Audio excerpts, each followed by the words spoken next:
Good morning everyone. Welcome to social science class.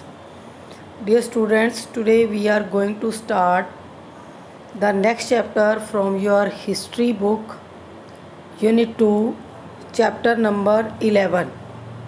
And the name of the chapter is The Rise of Small Kingdoms in South India. Students, we have done two topics before summer break related to this unit, जिसमें हमने chapter number 9 और 10 कर लिया है।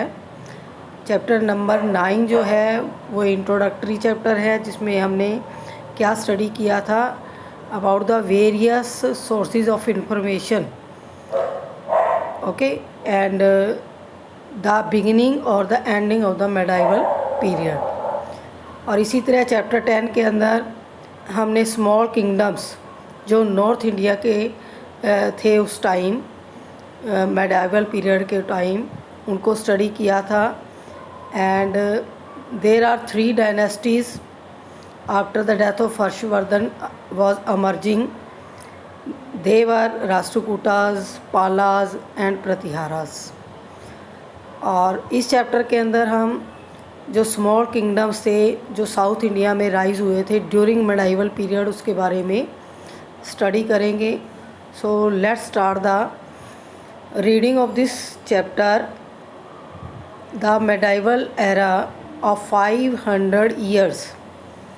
तो जो medieval period है 8th to 18th century, इसमें हम 500 ईयर्स, जो स्टार्टिंग के 500 ईयर्स हैं, उसके बारे में स्टडी करेंगे कि इस टाइम के दौरान साउथ इंडिया में कौन कौन से जो डायनेस्टीज़ थे या वंश थे उनकी डेवलपमेंट हुई, कैसे उनका राइज़ हुआ, कैसे उनका फॉल हुआ।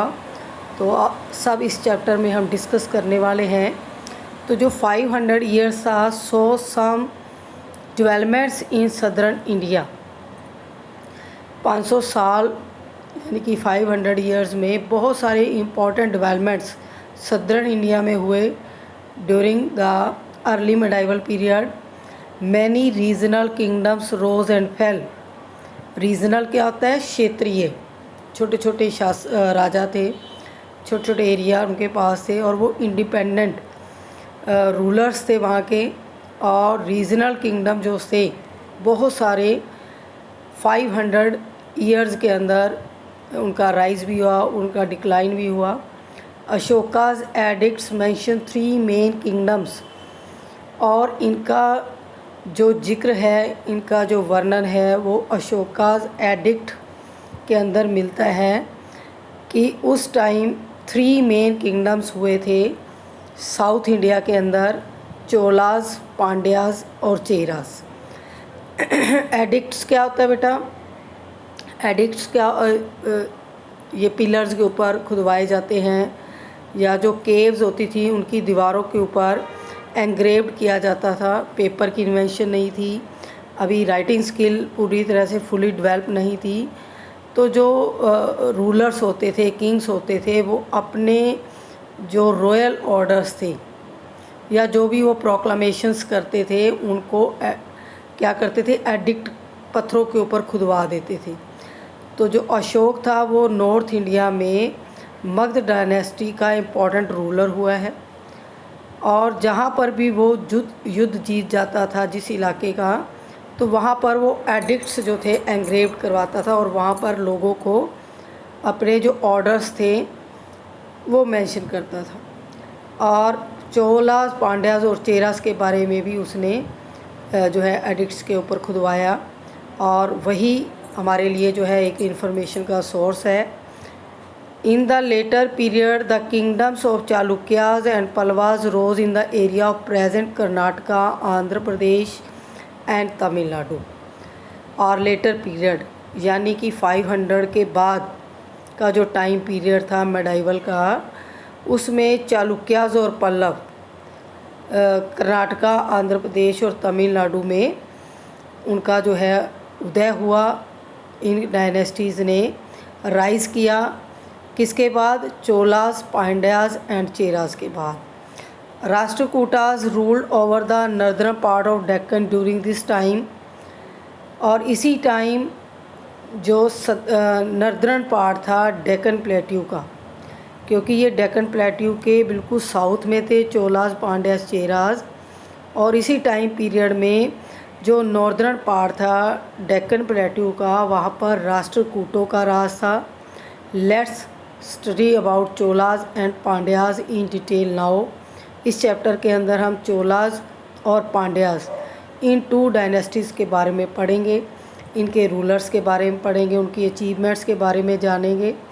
तो सबसे पहले हम मैप में देख लेते हैं कि उनकी जो लोकेशंस थी, कि उनका जो एरिया था, जो किंगडम था, वो कहाँ पर था।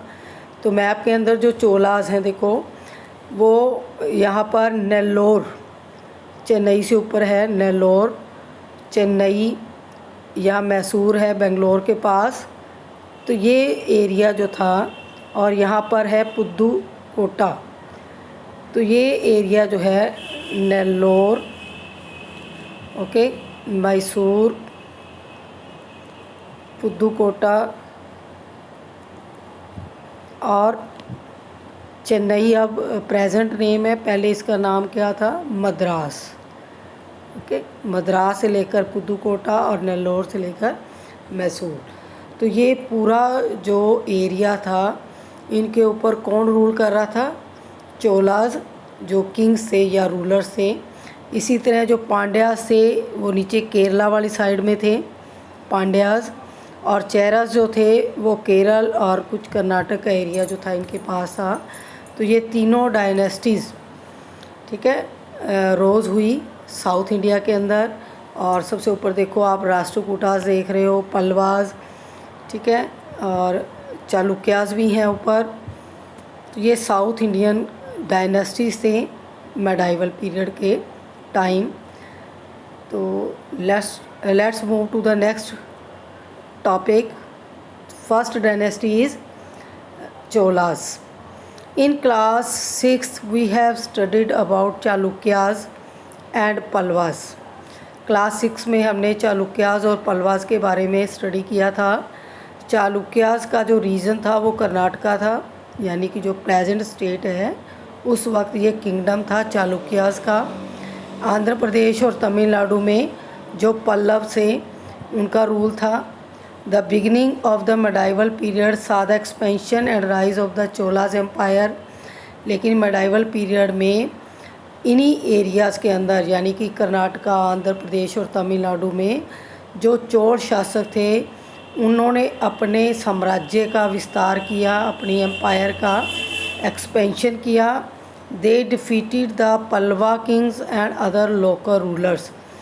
उन चोल शासकों ने जो पल्लव किंग्स थे उनको हराया और लोकल रूलर्स के साथ बहुत सारे युद्ध किए और उनकी टेरिटरी को अपनी टेरिटरी में मिलाकर चोला एम्पायर्स की एक्सपेंशन की।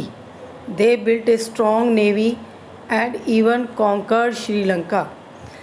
उन्होंने एक जो नेवी थी, बहुत स्ट्रॉन्ग नेवी बनाई, इन्फेंट्री भी अच्छी थी। और नेवी क्या होता है, जो जल में रहकर युद्ध करते हैं, जल सेना बोलते हैं। तो ये जो एम्पायर थी चोला एम्पायर, कोस्टल एरिया के पास थी। तो जो चोल शासक थे वो फॉरेन इन्वेडर्स थे, ठीक है। इंटरनल कॉन्फ्लिक्ट्स को तो वो खुद फेस कर लेते थे, बट जो इन्वेडर्स थे, जो बाहर से आक्रमण करते थे, उनसे अपने एम्पायर को प्रोटेक्ट करने के लिए चोल शासकों ने नेवी को और भी मजबूत किया।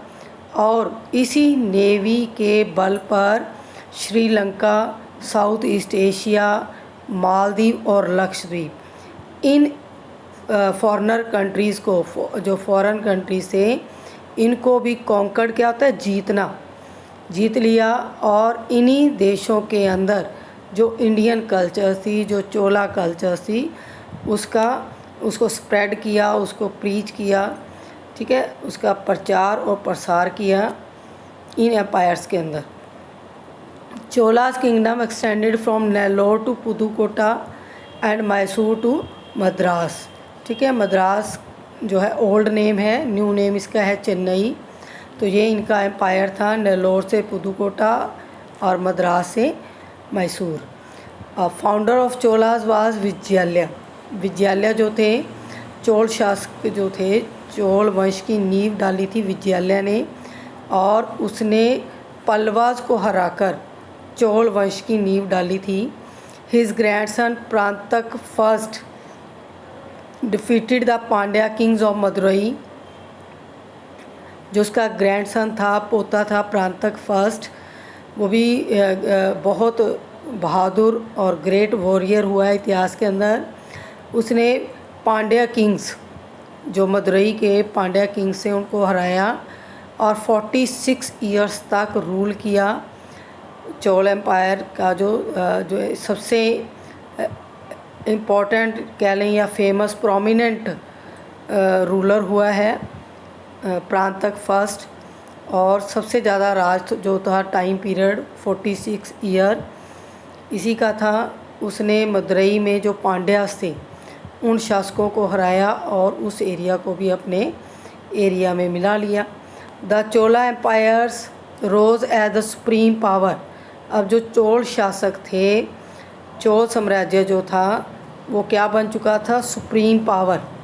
देखो ऊपर पल्लव्स जो थे उनको हराया, नीचे पांड्यास को हराया, और इनका जो रूलिंग टाइम था, ठीक है, हर एक सक्सेसर का रूलिंग टाइम बहुत ज़्यादा था, और वो ग्रेट वॉरियर्स भी थे। नेवी और इन्फेंट्री बहुत स्ट्रॉन्ग थी उनकी, इसलिए वो क्या थे, ग्रेट वॉरियर उनको बोला जाता है। युद्ध भी किए, पब्लिक वेलफेयर वर्क्स भी किए उन्होंने। तो ग्रेटेस्ट चोला किंग कौन हुआ है, राजे राजा फर्स्ट, और इसका टाइम पीरियड है 1012 टू लेकर 44। और he pursued a policy of conquest for 14 years. 14 years जो है उसने एक ऐसी पॉलिसी को परस्यूड किया, अडॉप्ट किया। वो पॉलिसी क्या थी, युद्ध की पॉलिसी, और वो युद्ध करके बहुत सारे इलाकों को जीतना चाहता था, और ऐसा उसने किया भी। ही कॉन्कर्ड द चालुक्यास किंगडम। देखो चालुक्या किंगडम जो से वो कर्नाटका और महाराष्ट्र के आसपास थे।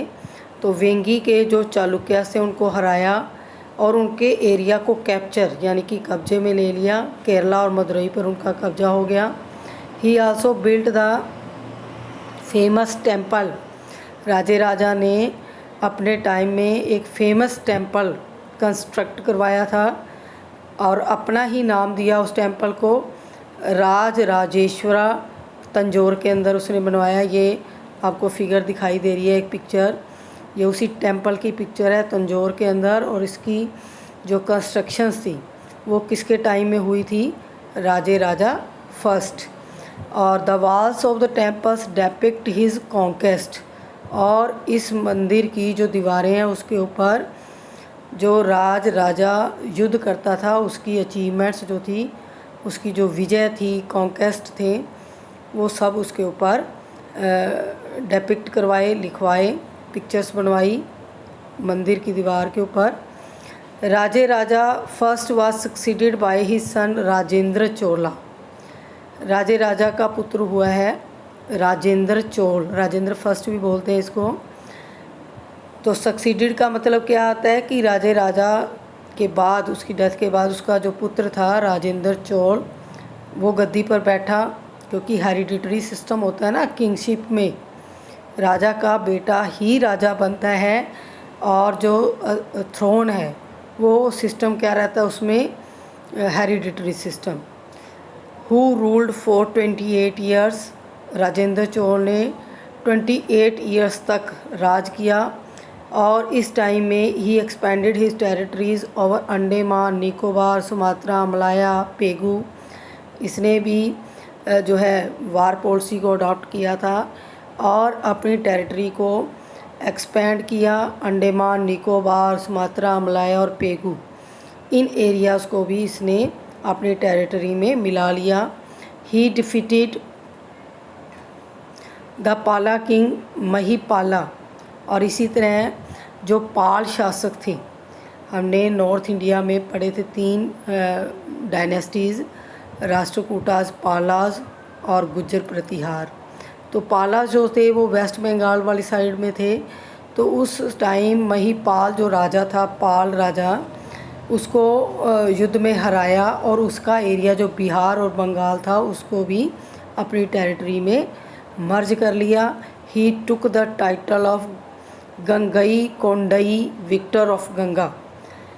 जब बिहार और बंगाल की विजय प्राप्त की राजेंद्र चोल ने, तो उसकी जो प्रजा थी, ठीक है, लोगों ने उसको एक टाइटल दिया अपने राजा को, क्योंकि जब कोई राजा कोई बड़ी विजय हासिल करता था तो प्रजा खुश होकर अपने राजा को टाइटल्स देती थी, उपाधियां देती थी। अब इसने गंगा का एरिया जो था उसको कॉन्कर किया था, इसलिए राजेंद्र चोल को गंगई कोंडई का टाइटल मिला था। तो राजेंद्र चोल ने देखो सुमात्रा, मलाया, पेगू, ये कुछ एक्स्ट्रा इलाके थे, देखो ऊपर भी बहुत सारे हुए हैं इसी डायनेस्टी के रूलर्स, जिन्होंने ईस्ट एशिया तक, श्रीलंका, ठीक है, और बहुत जो है फॉरेन कंट्रीज़ को अपनी टेरिटरी में लाया था। तो इसने भी अपनी टेरिटरी को और एक्सपेंड किया। लेकिन इन शासकों की खासियत क्या थी कि ये जिस एरिया को जीतते थे तो हारे हुए राजा को वहाँ का फिर राजा बना देते थे और उनके साथ एक ट्रीटी करते थे और उनसे जो सालाना टैक्स या रेवेन्यू टाइप जो था वो उनसे लेते थे और उनको बिल्कुल अपना गुलाम नहीं बनाते थे। तो हमने उनकी एम्पायर देखी है, तो इंडिया के अंदर ही शो हो रहा है। बट इन्होंने जो भी इलाके इंडिया से बाहर जीते, जीतने के बाद उन राजाओं के साथ, उन किंग्स के साथ इन्होंने ट्रीटीज़ की। तो बहुत ही जो है इस वंश के जो शासक थे बहादुर हुए हैं और बहुत लंबा जो टाइम पीरियड है चोलास का, साउथ इंडिया में सबसे लॉन्गेस्ट टाइम पीरियड रहा था चोला डायनेस्टीज़ का। डू यू नो में Raja Raja spread the message of Vedas among the common people.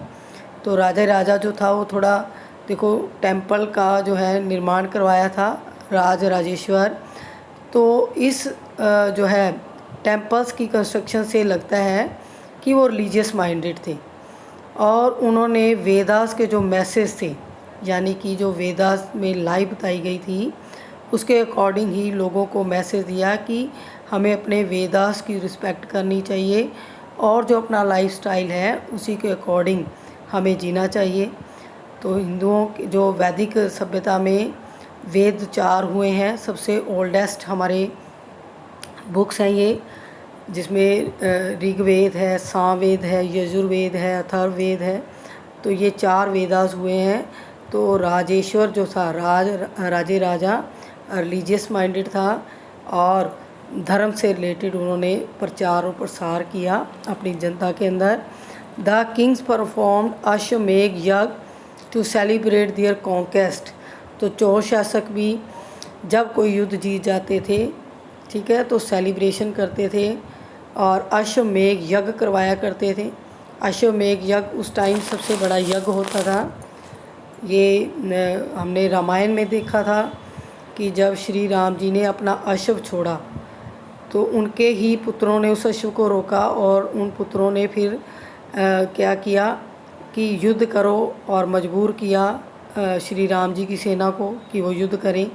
तो अश्वमेघ युग जो यज्ञ होता है उसमें अश्व छोड़ने वाला जो रूलर है वो अपने आप को चक्रवर्ती सम्राट जो है उसको टाइटल मिलता है और वो चारों तरफ अपनी सुप्रीमेसी को डिक्लेयर कर देता है कि उसके जैसा कोई राजा नहीं है, अगर कोई है तो उसके घोड़े को रोके और उसके साथ युद्ध करे। तो अश्वमेघ यज्ञ जो था चोल शासकों ने भी करवाया था। तो constant wars and internal conflicts led to the disintegration of Chola empire. लगातार देखो सभी जो रूलर्स हुए हैं, जो चोल शासक हुए हैं, वो कॉन्स्टेंट मीन्स क्या होता है, लगातार वार करते रहे और जो लोकल रूलर्स थे उनके साथ उनके कॉन्फ्लिक्ट्स चलते रहे, झगड़े चलते रहे, जिसकी वजह से जो वास्ट चोला एम्पायर था वो डिसइंटीग्रेट हो गया। डिसइंटीग्रेशन क्या होता है, छोटे छोटे टुकड़ों में बट जाना।